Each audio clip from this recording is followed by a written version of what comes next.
பூலான் தேவி இந்த பேரை அவ்வளவு எளிதில் நம்ம யாராலையுமே மறக்க முடியாது. அவங்களுடைய வாழ்க்கையும் ரொம்ப மர்மம் நிறைஞ்சது. தன்னை பாலியல் வன்கொடுமை செய்த 22 நபர்களை தன்னுடைய படையோட சுட்டு கொன்ன ஒருத்தவங்க பின்னால அந்த படையை விட்டு விலகி சமாஜ்வாதி கட்சியில இணைஞ்சு எம்பியாவும் ஆனாங்க. இவங்களுடைய வாழ்க்கை பத்தின தகவல்கள் நம்ம எல்லாருக்குமே தெரியும். அவங்க வாழ்ந்த காலகட்டத்துல அவங்க எந்த கொள்ளை கும்பலோட இருந்தாங்க அப்படின்னு சொல்லப்படுதோ அதே கொள்ளை கும்பல்ல அவங்களுக்கு போட்டியா வளர்ந்தவங்க குஷ்மா அப்படிங்கிற பெண்மணி. இவங்க ரொம்ப சமீபத்துல உயிரிழந்திருக்காங்க. இவங்களை பத்தினா நிறைய மர்மமான தகவல்களும் சுவாரஸ்யமான தகவல்களும் வெளிவந்துட்டு இருக்கு. என்ன அப்படிங்கறத பத்தியும் யார் இந்த குஷ்மா 9 அப்படிங்கறத பத்தியும் தான் இந்த வீடியோல பார்க்க போறோம்.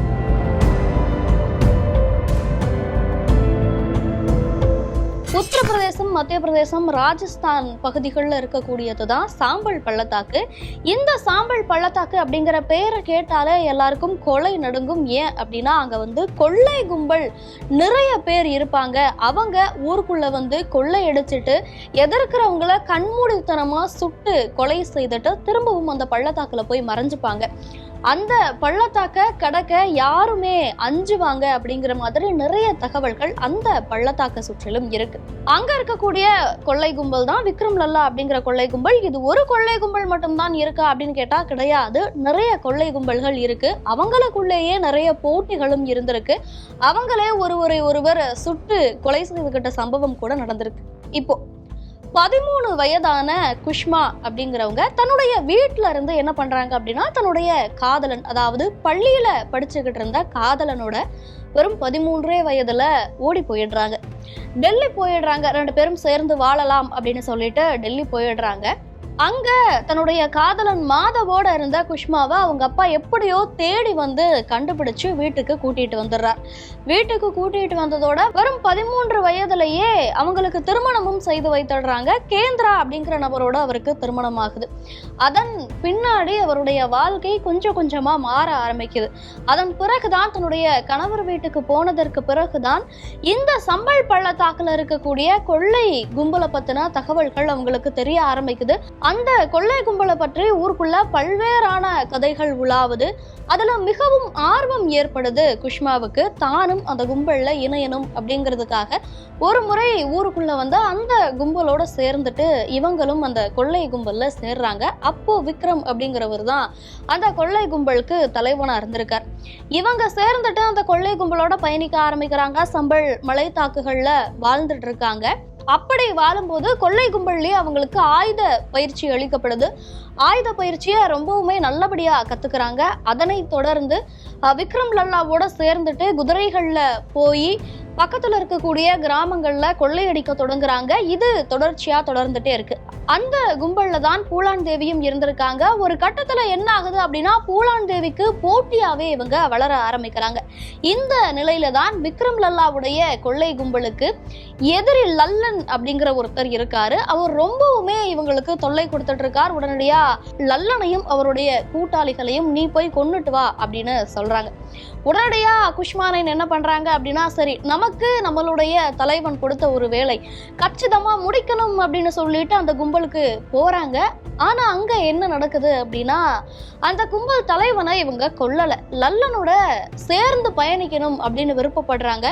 லல்லனை காதலிக்கவும் தொடங்குறாங்க. இவங்க 2 பேரும் காதலிக்கிறாங்க. அதை தொடர்ந்து லல்லனும் குஷ்மாவும் சேர்ந்து இதற்கு முன்னாடி தனக்கு தலைவனா இருந்த விக்ரம கொலை செய்யணும் அப்படின்னு திட்டம் போடுறாங்க. அதன்படி விக்ரம் இருக்கக்கூடிய இடம், அவர் போற வர்றது எல்லாமே அவரோட இருந்து கத்துக்கிட்ட குஷ்மாவுக்கு அத்துப்படியா இருந்ததுனால இவங்களுடைய துணையின் பேர்ல அந்த கும்பல், லல்லனுடைய கும்பல் விக்ரம கொலை செய்யறாங்க. இதனை தொடர்ந்து பூலான் தேவி தன்னை பாலியல் வன்கொடுமை செய்தவர்களை கொலை செய்யறதுக்காக அந்த கிராமத்துக்குள்ள போறாங்க. 22 நபர்களை கொலை செய்யறாங்க. இதனை தொடர்ந்து இந்த சம்பவத்துக்கு பழி வாங்கணும் அப்படிங்கிறதுக்காக தன்னுடைய லல்லன் படையை சேர்த்துட்டு அந்த இடத்துக்கு போறாங்க குஷ்மா.